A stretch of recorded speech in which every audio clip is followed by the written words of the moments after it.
Hey there, it's Lara here with your weekly astrology forecast. So today is Wednesday, January 6th, 2021, and this forecast takes us through to Wednesday, January 12th. So I do these forecasts Wednesday to Wednesday in case this is your first time here. Now you know, and welcome. Thank you for being here. I hope 2021 is showing some promise, although I will say, it hasn't been the most awesome start over here. But we're just kind of taking it as it comes because that's all we can really do. And I do really feel like I've said this on social media a few times now, and to people when I've been speaking to them, that it feels a little bit like although we are going to be feeling some major shifts this week because there's a lot of planetary ingresses happening, right? Planets moving into new signs, and some activity going on there that we're going to talk about in today's video. That's kind of setting the stage for what's to come. But there is the upcoming new moon in Capricorn that we're going to talk about in next week's video, and it sort of feels like that is the real kind of start of 2021. Not so much necessarily just the calendar date of January 1st, right? You've heard me talk about these things before. Cycles fade in and out, and just because the calendar says it's the beginning of something doesn't necessarily mean that it is, right? All right, so today, as I'm recording this, the moon is in Libra in her last quarter square phase, right? So that's that point between full moon and the next new moon. And it tends to be a time where, there's a bit of a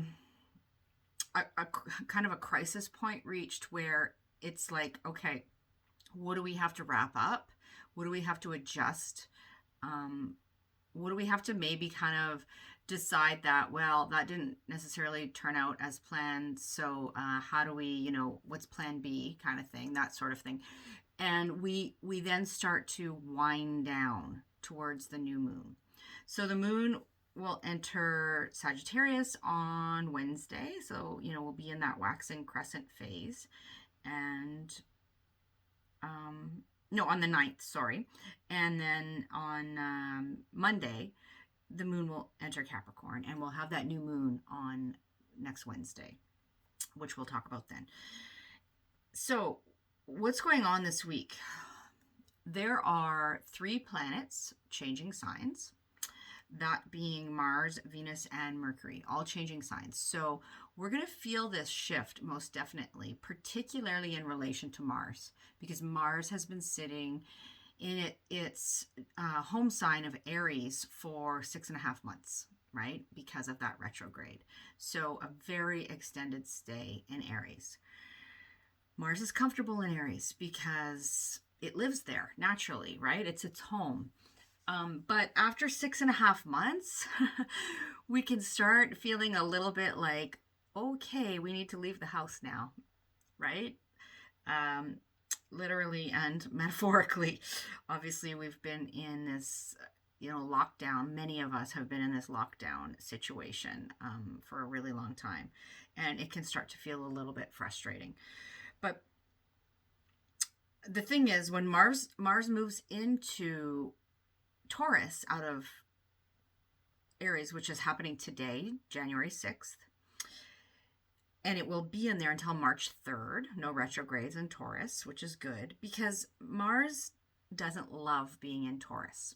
So in some ways, this can feel like a welcome shift because it's just different energy, right? And sometimes, as they say, a change is as good as a rest, sort of thing.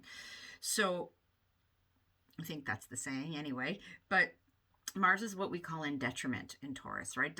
It's not really comfortable there because Mars wants to take action, wants to get things done, wants to go, wants to move forward, wants to push on, take charge.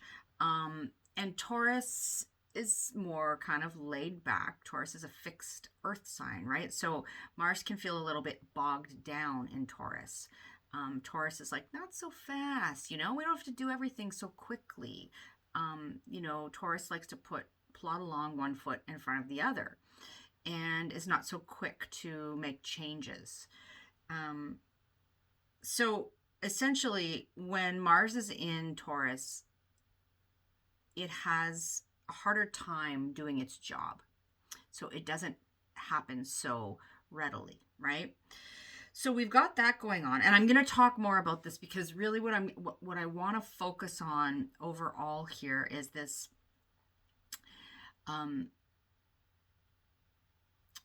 energy that's going on in Taurus and Aquarius, because this is setting the stage for really the major astrology of the year of 2021.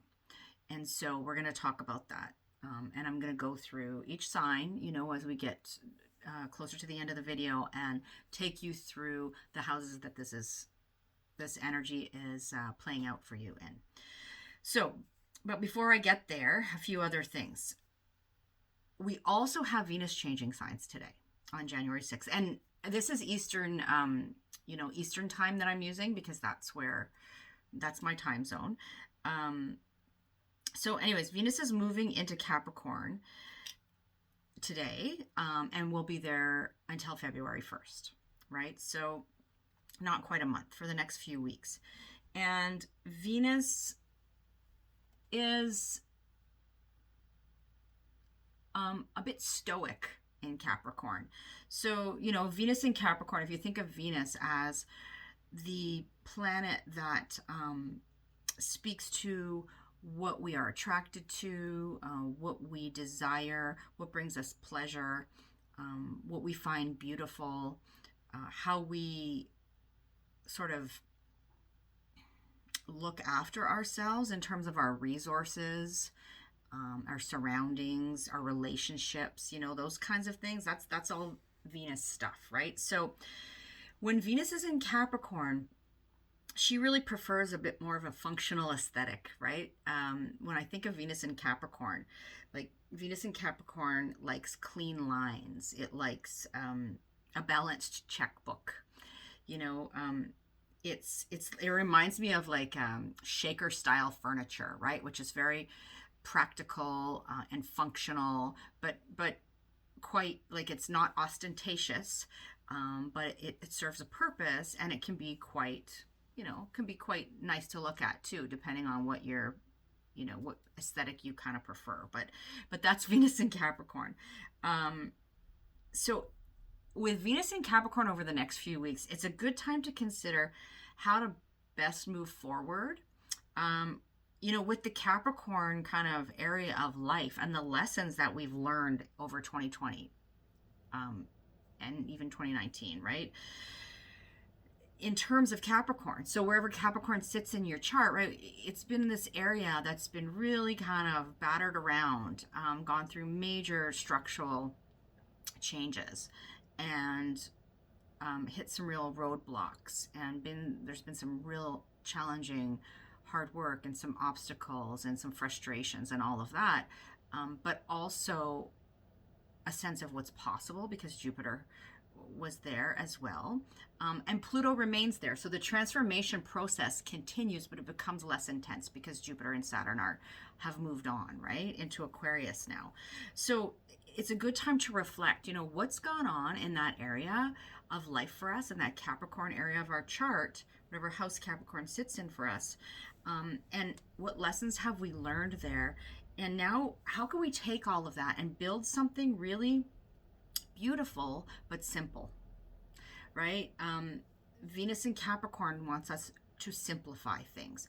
This has been something I have been thinking about so much in my own personal, situation, practice, work, all of that. So in relation to particularly my creative projects, right? Because I have Capricorn in the 5th house. How I sort of have fun in life, children, these kinds of things. These are all 5th house themes, right? But particularly in terms of sort of my creative projects. So I'll be taking this time to really think about how I can simplify, pare down, make things that are practical, useful, but pleasing as well, right? So that's Venus in Capricorn. And I mentioned Mars into Taurus. We're going to talk a little bit more about that. And the other thing is Mercury. Okay, Mercury is changing signs on the 8th. So on Friday, Mercury moves into Aquarius and will be in Aquarius for an extended stay because Mercury will retrograde in Aquarius. So Mercury's in Aquarius till March 15th. And there will be a retrograde at the end of January, which we'll talk more about closer to. But the thing about Mercury in Aquarius, what can we say about that? Well, Mercury likes to be in Aquarius. Some astrologers will say that Mercury is exalted in Aquarius. That's not the traditional perspective. Mercury is exalted in Virgo, but Mercury likes to be in Aquarius. Mercury is the planet, it's the messenger, right? The messenger, the guide of souls, the one, Mercury can really, is a shapeshifter, can move quickly and easily, can shift perspectives, can move between the worlds. It's a bit of a trickster, right? You're never quite sure. Mercury, if you're somebody who knows anything about Dungeons and Dragons, I have a couple of kids that are into Dungeons and Dragons, and so if you know anything about that, there's this idea of sort of chaotic neutral, and I think of Mercury as being chaotic neutral, right? Mercury can go either way, and so and Aquarius is an air sign, right? So the planet are a sign that has to do with the intellect and thinking and communications. And so Mercury in Aquarius is comfortable there. It's quick, and it likes to be quick, right? So people with Mercury in Aquarius, I actually have Mercury in Aquarius. I'm one of those people. And what you can say about Mercury in Aquarius folks is that they're independent, unique thinkers, right? Independent thinkers, unique thinkers, very curious, particularly often about things that are kind of outside the mainstream or a bit unusual. They are skeptical by nature, questioners of the status quo, right? Very open-minded, but logical, and somewhat emotionally detached. Now, of course, all these things, we're talking about one placement, right? Your birth chart isn't just where Mercury is. It's an interplay of where all the planets were when you were born, right? So different things will flavor your Mercury placement. But as a general rule, these are some things we can say about Mercury and Aquarius. Also, I'd say the caution is Mercury and Aquarius can get bored quite easily, and needs mental stimulation a lot. And so, and can get kind of lost in thought and go down rabbit holes and find things interesting and go, ooh, what's that about? Let's find out, kind of thing. And then before you know it, 6 hours have passed, and you're kind of you don't know where you've been. You've been lost in the internet ethers, finding out about all kinds of crazy things. So that can be Mercury and Aquarius, speaking from experience over here. But you learn a lot, that's for sure. But there can be this energy almost of the absent-minded professor, right? Again, depending on what else is going on in the chart. But really focusing on the abstract, on the theoretical, rather than necessarily the practical or the visible.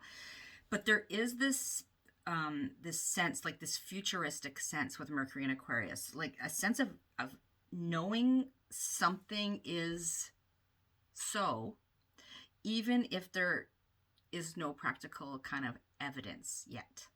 Yet is the key word, right?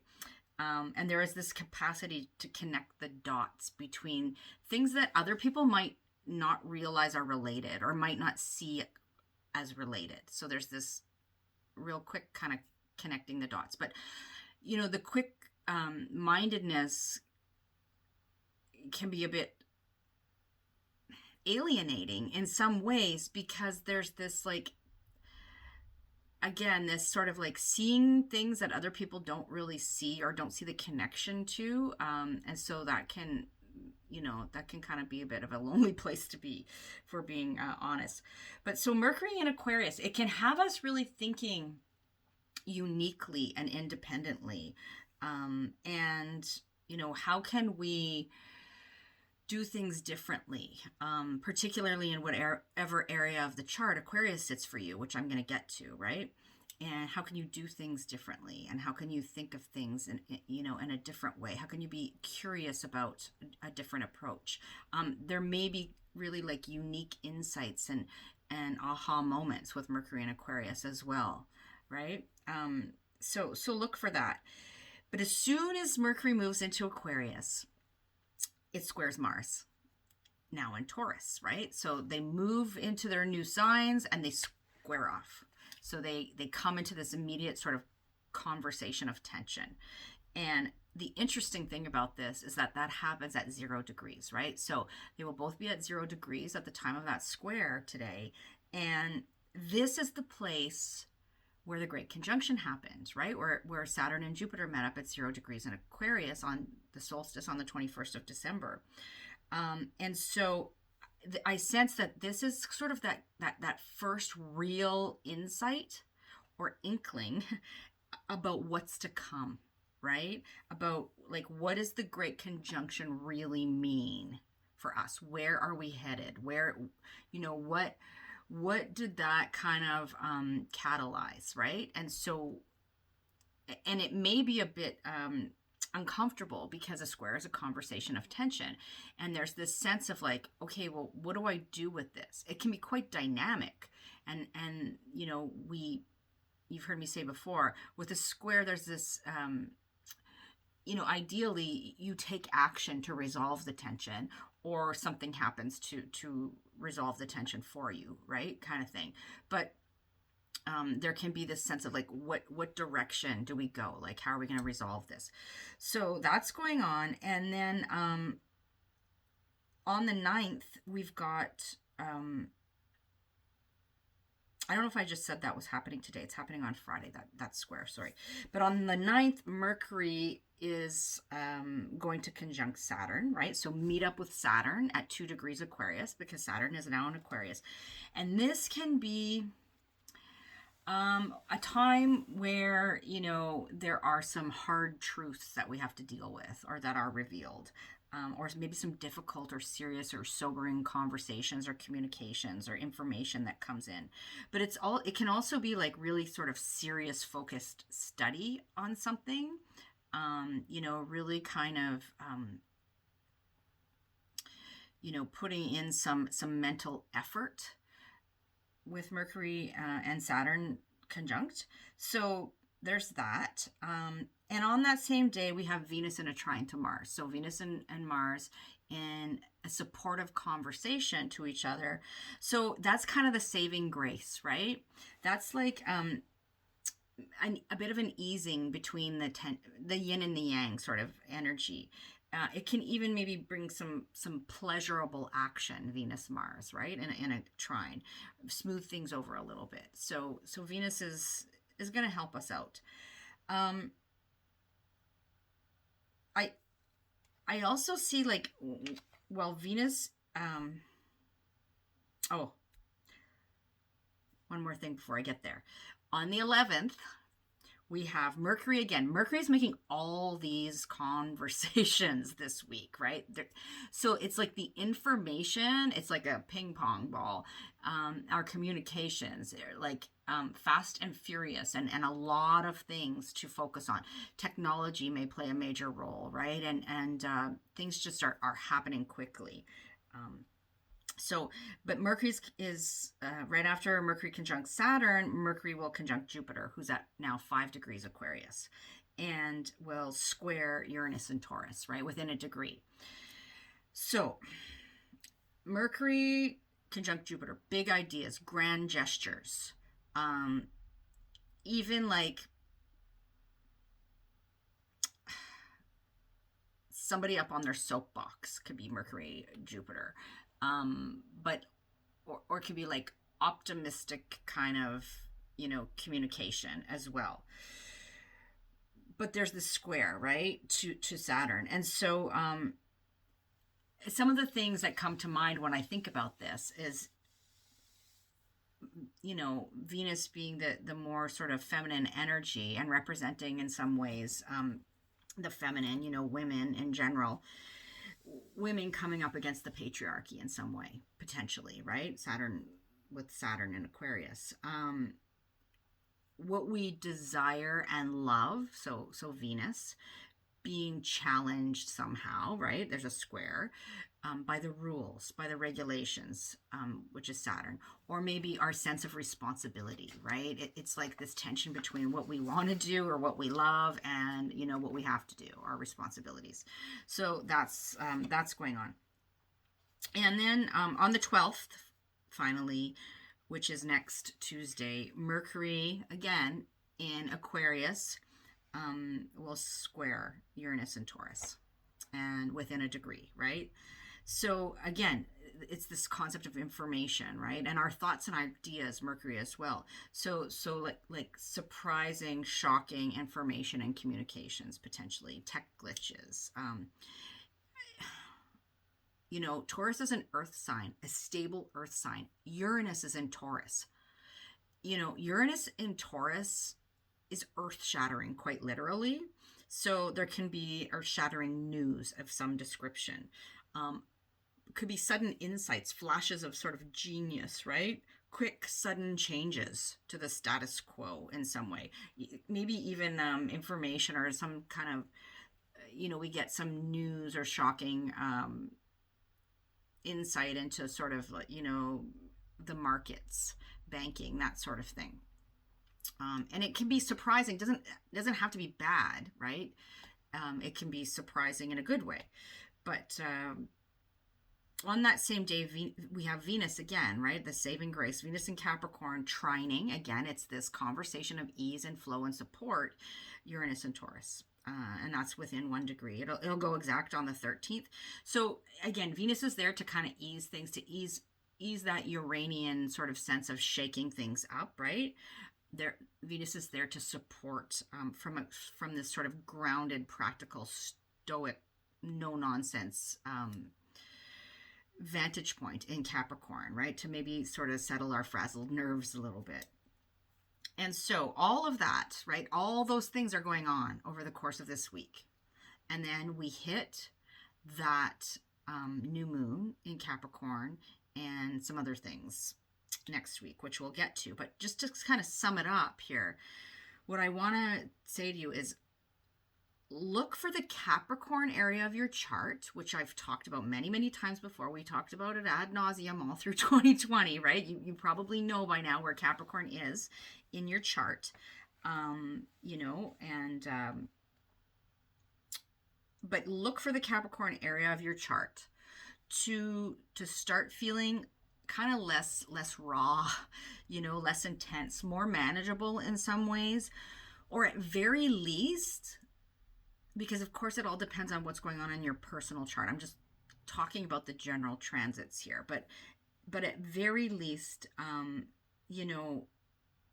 it's like we have a bit of a chance to catch our breath in the Capricorn area of the chart, and ready ourselves for that new moon that's coming in Capricorn, right? So meanwhile, the Aquarius and Taurus houses in our chart are getting lit up like with some fireworks.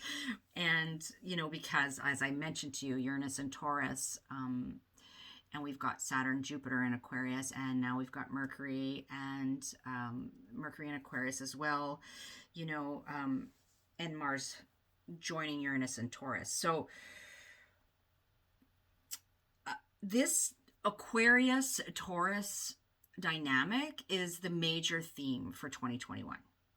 So like we had Saturn, Jupiter, Pluto, and Capricorn, as being the theme for 2020, Uranus in Taurus playing off Saturn and Jupiter, particularly Saturn in Aquarius, and whatever other planets happen to enter those two houses of your chart, or those two signs, right? This is the major, these are the major players in 2021.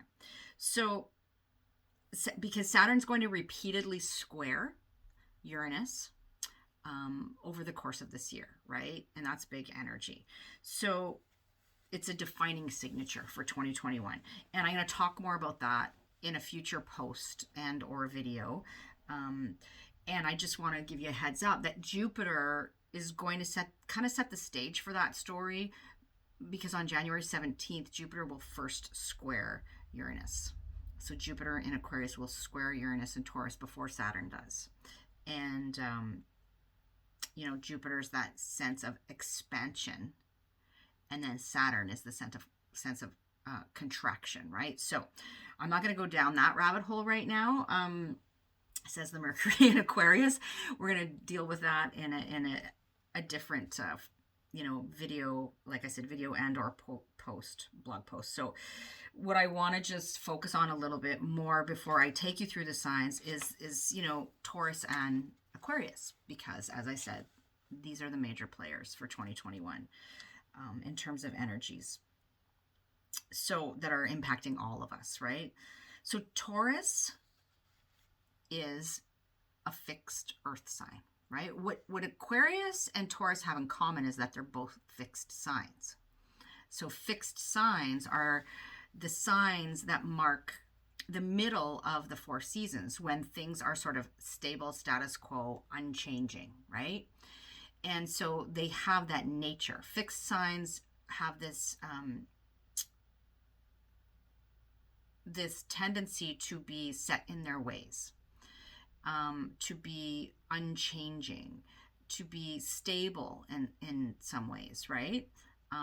To be stubborn as well. So Taurus and Aquarius are both fixed signs. Taurus is fixed earth, Aquarius is fixed air. And Taurus is ruled by the planet Venus, right? Which we talked a little bit about already. That pleasure principle, Venus in Taurus is very much about our sensual pleasures, and how we experience life in this material world, in this physical human body, through our 5 senses. And it's about practical, grounded things. It's about our resources and how we provide for ourselves. It's about our food and our money and all of that as well.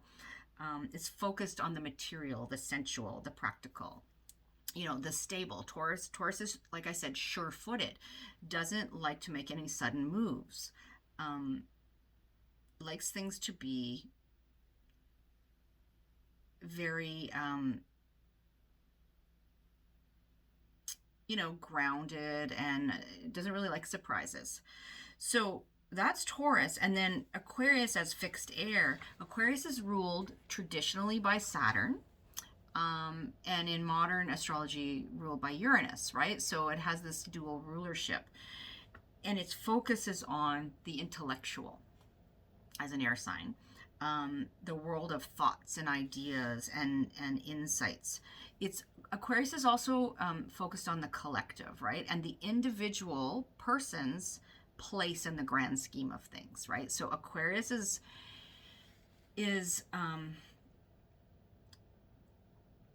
Aquarius says we're all individuals, but we all have a role to play in the collective. And Aquarius has some real keen insight into how we can make that happen and what that means. So there's a lot more I could say about those 2 signs, but I'm going to leave it there. That really, I think, gives you enough to chew on. And what I want to do now is I want to go through each sign. Oh, I didn't even show you the chart. Let me show you the chart. I'm just rambling and blathering on here. Okay, here we go. Here's the chart for when we've got Mars ingressing into Taurus, right, today. And we've got Mercury just about to move into Aquarius to join Saturn and Jupiter there. And Venus just about to move out of Sagittarius and into Capricorn to join the sun, and Pluto. Pluto will be there for several more years. So that's what's going on. And then, of course, there's Uranus down there in Taurus, right? So you can see how Taurus and Aquarius make a square to each other. That's what those red lines indicate, right? They make a square to each other. And so that's the chart. Okay, so as I was saying, what I want to do is take you through, go through each sign and speak to where Aquarius and Taurus sit, right? For each rising sign, first and foremost. So if you know your rising sign, that's what you should listen for first, because it will be the most accurate and sort of reflective of your kind of real world experience. When we're doing these general forecasts, that's the way we look at things, right? So from rising or ascendant, which means essentially the same thing.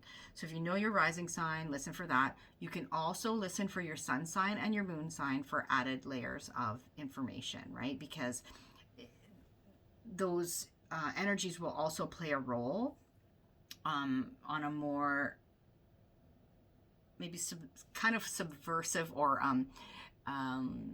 less outwardly obvious kind of way. So, all right, so what we're going to do is talk about where those two signs sit for you so that you can get an idea of, all right, these are the two areas of life that are going to be part of the big story over 2021 for you personally, right? On the grander scale, of course, we'll see this energy playing out in the collective, just as we saw Jupiter, Saturn, Pluto play out in the collective. And, we've seen that happen. We will see these repeated squares between first Jupiter, but then more notably Saturn and Uranus playing out over the course of the year. But that'll hit your chart personally in two houses that are in tension with each other because it's a square. And so you'll look to these two houses and you'll get some insight into sort of, what to prepare for. Although with Uranus, we can't always prepare. It's there, there's that cliche kind of phrase that we tend to use with Uranus, expect the unexpected. And I guess that's a good way to put it. But here we go. Mercury into Aquarius. When we're talking about the immediate sort of astrology, Mercury moving into Aquarius, squaring Mars and Taurus. But then eventually, the squares between Jupiter and Uranus and Saturn and Uranus as well. So we're going to start with Aquarius because Aquarius, it's your turn, right? Capricorn and the cardinal signs really had,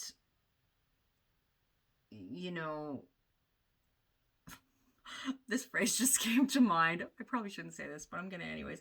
Kind of had their asses handed to them in 2020, right? Like, and I don't mean that to be trite. It was, and it still is. Like, Pluto's still there. The work's not done yet. But the cardinal signs really got hit hard in 2021. Anybody that had strong cardinal placements really felt it, right? And now it's the fixed signs' turn for that. The mutable signs to some degree because that's where the eclipses are happening. But the fixed signs are going to feel this tension between particularly Aquarius and Saturn, but the other two fixed signs are Scorpio and what did I just say? Aquarius or Leo. So Scorpio and Leo are the other fixed signs. So those folks that are those rising signs are going to really be feeling these squares on a more personal level. Or if you have, particular planets and points around, like in the fixed signs in general. And we'll get to specific degrees as we, in another video or post where we talk about the Saturn-Uranus squares. So, but Aquarius, as I was saying, it's kind of your turn now, right? So, you have this energy in your first house. So, with Mercury in there, and then this month, and Mercury's going to retrograde in your sign, as I said, this month. And then you've also got these squares happening. Obviously, you have Saturn and Jupiter in your sign. They've already moved in there. And then you've got these squares happening to Uranus and Mars in Taurus. So it's the first house, which is the house of self. It's your physical being and physical body and vitality. It is, the first house is the house of the personality. So, how you are personified in your body, like how you show up in the world, how you project yourself out into the world, how the world perceives you, right? Your sort of instinctual approach to the world. So that is where this energy of Jupiter and Saturn, this expansion and contraction, are happening over the course of this year. And then beyond that, Saturn will still be there, but Jupiter will move on. But, Mercury's in there as well for until March. And so there's a lot of thinking and communicating about the self, right? In a sense. And then this is in square to the Taurus house. And for you, that's the fourth house, right? So that's where Mars is. That's where Uranus is. And so the fourth house has to do with your home, your family, your place of living, your ancestry, your roots, your sense of emotional security, your parental lineage. I often think of it as the mother, but there are different schools of thought on that. But it's generally your roots, right? And your family and your home. So these two areas of self and home and family are in this tense conversation over the course of this year, and that'll come in and out of focus. It's not necessarily going to be full pin all the time, but those are the areas where there is some tension to work through. A square is a conversation of tension, where there is, ideally some action required on your part to resolve the tension, right? And to kind of pick a direction and that kind of thing. So that's what's going on for you, Aquarius. And I'm going to move on to Capricorn, where we've got Aquarius sitting in your second house. So that is where Saturn and Jupiter are traveling through, and also Mercury from now until March. And then you've got Uranus and Mars as of today in your fifth house. And because that's where Taurus sits for you. So Capricorn, for you, this tension is second house, fifth house. Second house is your personal resources. So your money, your time, your energy, your material possessions, your sense of values, what you value, what you place worth on, your sense of self-worth. It is related to work in the sense that it is like how you use your abilities, your talents and skills to make a living. So these are all the things covered by the second house. And then the fifth house has to do with children, your children, children you're associated with, all things children, right? Anything you conceive of, creative projects, what brings you pleasure and sort of what sparks joy for you, right? The things you do for fun and pleasure and enjoyment. Also, the fifth house speaks to relationships in more of a like a romantic sense, right? So like a romantic kind of like the dating phase, that kind of thing. So with second, fifth house tension, these are the two areas. Like if we were going to just go, put it into a kind of a tiny little sound bite. It's like your resources, your personal resources, in tension with your creative projects, children, how you have fun. So those are the areas that require some sort of action to resolve the tension, right? Or actions, things will happen to kind of work through that tension. And if we take action consciously, that tends to be the best approach. But it's just this general awareness of there will be some niggly spots over the course of the year that involve those two houses, the themes around those two houses, and that's the tension that you kind of are being asked to work through and deal with. So that's for you, Capricorn. Next we've got Sagittarius. I realize this video is going long, a little bit longer than usual because I have that capacity now, but this is kind of important because it's setting the stage for the year in some ways. So I'm going to take a little bit more time. So Sagittarius, for you, you've got Aquarius sitting in your third house. That's where Aquarius sits in your chart, right? So that's where Mercury will be soon moving into over the next couple of days, and will stay there until March because there will be a retrograde there.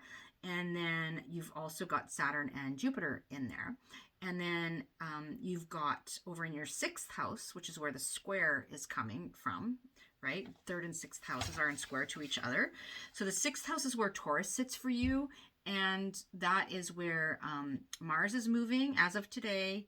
And then we also have Uranus sitting in there. So there's a longer term play out between Uranus and Saturn, most notably over the course of the year between those two houses. And so this tension, right? A square is a conversation of tension, is happening between issues concerning third house. So that is your immediate environment.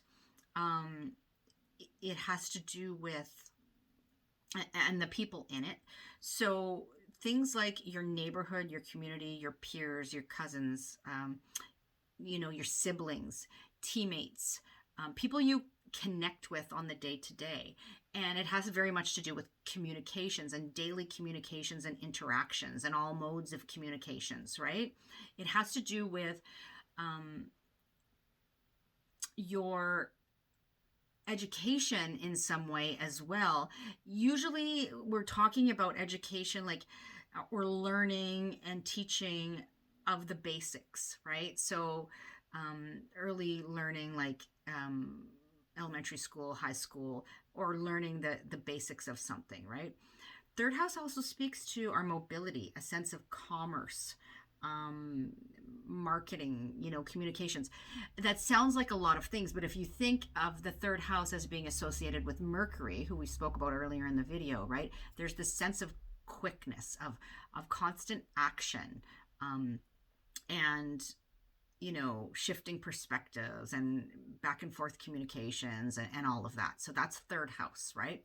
And it's the things that are in close proximity to you, the things and people. So that's third house. And then this tension with the sixth house, which is your daily routine, the daily grind, the work you do on the day-to-day, whether that be paid or unpaid, right? How you are in service, relationships between you and subordinates. It's very much about our health and, issues around health, illness, and the kind of practical routine ways we deal with that. So essentially, we're talking about your daily life and routine, right? That's the sixth house, in tension with your immediate surroundings and environment and communications and all those third house things. These are the areas that you need to work through the tension in over the course of 2021. Simplest way I can put it. So we're going to move on to Scorpio now. Scorpio, for you, this is happening between your fourth and your seventh house, right? Fourth house is where Aquarius sits for you. So Mercury is moving in there in the next couple of days until March. And then, of course, we have longer term Jupiter, Saturn in there over the course of the year. And then over in your seventh house is Taurus, which is where Mars is moving in today. And then we've got Uranus for the long haul in Taurus. So the tension is between 4th and 7th houses. What does that mean for you, Scorpio? For you, that is tension between home, family, place of living, your roots, your ancestry, your sense of emotional security. Sometimes that has to do with the mother or nurturing female figures, right? That's all 4th house things. In tension with your significant relationships, your one-to-one relationships, which is 7th house, which is your significant other. It can be marriage partners, but just significant other. It can be business partners, close friends or family members, anybody that you share a close relationship with. It also has to do with contracts and agreements. So these two areas, 4th house, home, family, place of living, sense of emotional security, roots, in tension with relationships, right? So that's what's going on for you, Scorpio. And that's, the tension that needs to be worked through over the course of the year for you. So that's, it's good to be mindful of that. It's good to have that awareness. So when issues around these things come up, you can go, okay, yes, here it is. And what can I do? What action can I take to resolve this tension, right? All right, next we've got Libra. Libra, for you, we've got the 5th house in tension with the 8th house. The 5th house is where Aquarius is sitting for you, where Mercury is moving into shortly until March, and Saturn and Jupiter will be there all year. And then we've got Mars in Taurus as of today, and Uranus in Taurus for the long haul, right? So 5th, 8th house in tension. 5th house is about what brings you pleasure, your creative spark, your creative projects, anything you create, children, anything revolving around children, how you have fun in life. So those areas, those themes will be in tension on and off throughout 2021, beginning this month with 8th house issues, which have to do with other people's resources. So other people's time, money, energy, sometimes things like taxes, insurance, debt, loans, inheritance, right? Our 8th house, very much about this process of death and rebirth. It can have to do with mortality. It can have to do with our psychological kind of wounding and healing, and what we have, like the skeletons buried in the closet kind of thing. So these two areas of life that I've just spoken about are in tension for you over the course of 2021, on and off. And so, look to take action when these things come to boiling points where they're squaring off over the course of the year. Look to take action. Think about, be proactive. What can you do to resolve these tensions should they arise, right? So that's for you, Libra. Next, we've got Virgo. Virgo, for you, the tension is between your 6th and 9th houses. And so this is, the 6th house where Aquarius sits for you, where Mercury is moving into shortly till March, and where Saturn and Jupiter will be all year. And then the 9th house is where Taurus sits for you, which is where Mars is as of today, and then Uranus as well, right, for the long haul. So 6th house is your daily routine, your daily grind, the work you do on the day-to-day, whether it be paid or unpaid, your job, so to speak. It has to do with relationships between you and people that are not on an equal playing field, like subordinates, we can use that word. Sometimes it has to do with pets, the 6th house. It can also have to do with illness and health routines and that kind of thing. And then we've got the 9th house, which is your philosophy, your worldview, your belief system, how the lens you see the world through. It also has to do with foreign people and places. People and places that are different from you, and your higher minded ideas, right? The 9th house speaks to the sense of higher education, of teaching and learning beyond the basics. It can have to do with, even religion, and that kind of like dogmatic kind of worldview. It can have to do with, publishing, getting your message out, those kinds of things. So 6th, 9th house, these are the two areas of tension, right? Those life themes are in tension on and off over the course of 2021 for you. And so, think about when those conflicts arise, how can you best deal with them? How can you be proactive? What action can you take to resolve the tension between those two houses? All right, next we've got Leo. Leo, for you, the tension is between your 7th and 10th houses. 7th house is where Aquarius sits for you, where Mercury will be moving into shortly, and there till March, but then Saturn and Jupiter are there all year. And then 10th house is where Taurus sits for you, right? Where Mars is moving into today, and then Uranus is there for the long haul. So 7th house is your one-to-one relationships, close personal relationships, significant other, marriage partnerships, contracts and agreements, business partnerships, and even sometimes rivals, right? The people that we know are kind of in competition with us. And then we've got the 10th house where Taurus sits for you, which has to do with your career, your worldly ambitions, your public reputation and persona, your relationship to authority and authority figures, the legacy you wish to leave, right? These kinds of things. And so those two areas of life will be in tension on and off over the course of 2021. And your job is to consider how you can resolve any conflicts that arise there, right? Proactively. So, and be prepared for, some shakeups that, because Uranus is in Taurus, they kind of come out of left field. Just, all you can do is your best and sort of,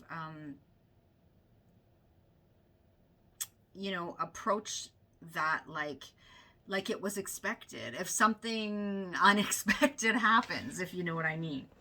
Okay, so that's for you, Leo. Next, we're going to move to Cancer now. Cancer, for you, the tension is between your 8th house and your 11th house. And so Aquarius sits in your 8th house. This is where Mercury is moving in the next couple of days until March, and that's where Saturn and Jupiter will be all year. And then in your 11th house, which is where Taurus sits for you, you have Mars moving in there today, and then you've got Uranus in there for, the remainder of the year and beyond. And so the 8th house speaks to other people's resources, so other people's time, money, energy, things like, your partner's wealth and resources, clients' money and resources. It can have to do with taxes, inheritance, wills, debt, insurance, this kind of thing.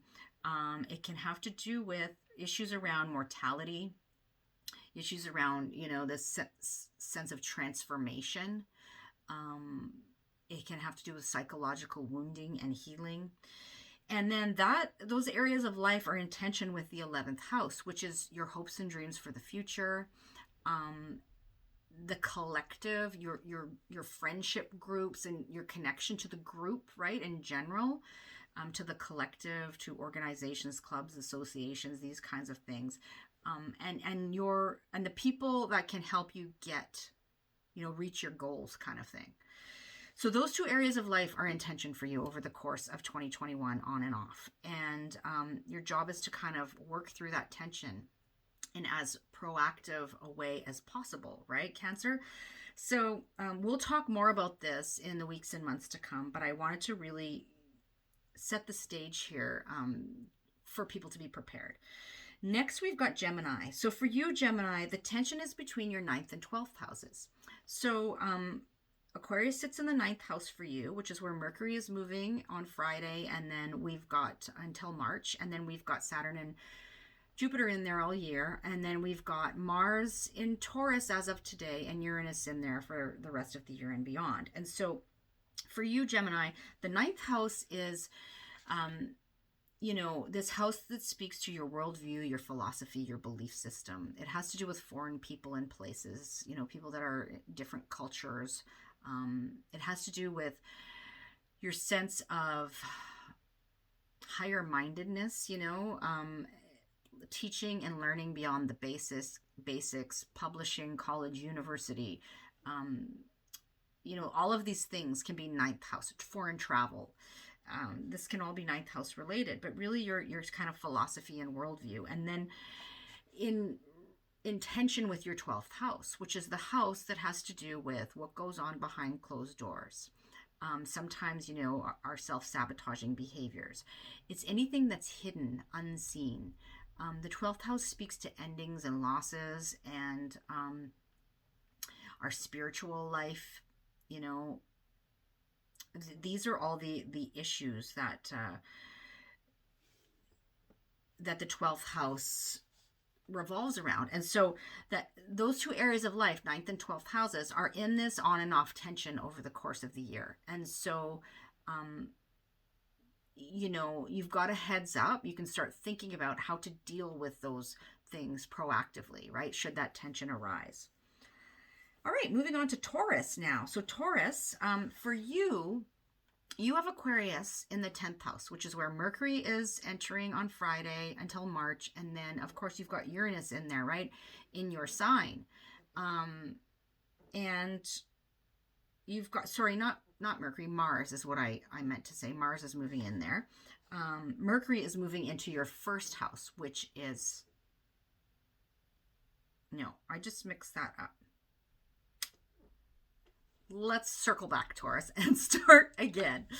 You've got, and I hope I didn't mix this up for everybody, but you have Aquarius in your 10th house, right? Which is where Mercury is moving into until March, and Saturn and Jupiter are in there as well for the rest of the year. And then, of course, you've got Uranus in your sign, which is your first house, right? And Mars is moving in there as of today as well, for the next, I can't remember exactly how long, until March 3rd.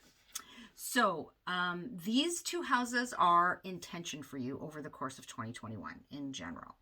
And so that is, your 10th house of career, public reputation and persona, the legacy you wish to leave, your relationship to authority and authority figures, these kinds of things, in direct tension with the self, with your physical health and well-being, your vitality, your physical body, your appearance, your personality, right? So how you come across to the world, how you project yourself out into the world, how the world perceives you, your instinctual approach kind of thing. So these are the two areas of life that are in tension on and off over 2021. It's this dynamic conversation happening between these two houses for you. And so you can proactively work through that tension, right? Take action to make things happen there. So, and to respond accordingly. So that's for you, Taurus. Next, we've got Aries. For you, Aries, the tension is happening between your 11th house and your 2nd house. Aquarius sits in the 11th house for you, which is Aquarius's home house, but that is where Mercury is entering on Friday until March, and that is also where Jupiter and Saturn are over the course of this year. And then in the 2nd house, which is where Taurus sits for you, that is where Mars is moving as of today until March, and that is where we also have Uranus, right, for a longer journey. And so 11th, 2nd house tension is on the menu for Aries over the course of this year. And that is tension between the group, which is 11th house, the collective, friendships, organizations, clubs, associations, that kind of sense of the larger group, and also your hopes and dreams for the future and the people that can help you get there, in tension with your personal resources, your time, your money, your energy, what you value, your sense of self-worth, these sorts of things, right? Those are the areas in tension for you over the course of 2021. And so the idea is to look sort of proactively at how you can deal with that tension, right? In the best way possible for the best outcome. So that's you, Aries. Last but not least, we have Pisces. Pisces, for you, this tension of Aquarius, Taurus is playing out in your 12th and 3rd house. 12th house being Aquarius, where Jupiter and Saturn are for the year, where Mercury will be as of Friday until March. And third house, where Mars is entering today and Uranus will be for, has been and will be over the course of this year and beyond. And so we've got tension happening between the 12th house of what goes on behind closed doors, of potentially self-sabotaging behaviors, of the unconscious, of losses and endings, and sometimes places that are kind of tucked away from the world, of our spiritual life, of the unseen. All of these are 12th house, of how you spend time in rest and relaxation and recovery and those sorts of things. In tension with the house that deals with your immediate environment and the people in it, right? So we think of this as sometimes like neighbors, community members, siblings, cousins, that kind of thing, peers. It also has to do with, third house is the house of communication and mobility. So messages exchange, and the people you communicate and how you communicate on the day to day, short trips, that sense of mobility, commerce, marketing. All of these things have to do with third house. Teaching and learning the basics, right? The sort of elementary level of things. So those two houses are in tension for you over the course of 2021, and you can kind of, look forward and proactively think about how you might deal with any tension that arises between those two houses and take action to resolve the tension, right? Exciting things can be happening, surprising things can be happening regarding these two houses. So that's for you, Pisces. That's all 12 signs. I cannot believe this video is just over an hour long. Thank you for sticking it out with me. I'm going to try to put timestamps on this one, just to make it easier for you to find. And I will catch you next week. And if you want to join me on Facebook and Instagram, I'd love it if you did that. The links are below if you want to check out my website, which I'm slowly, gradually behind the scenes trying to make some adjustments to. You can check out the link to that below as well. And if you want to grab my free guide to working with the moon, you can do that over at my website. Okay, take good care. I will catch you next week. Bye for now.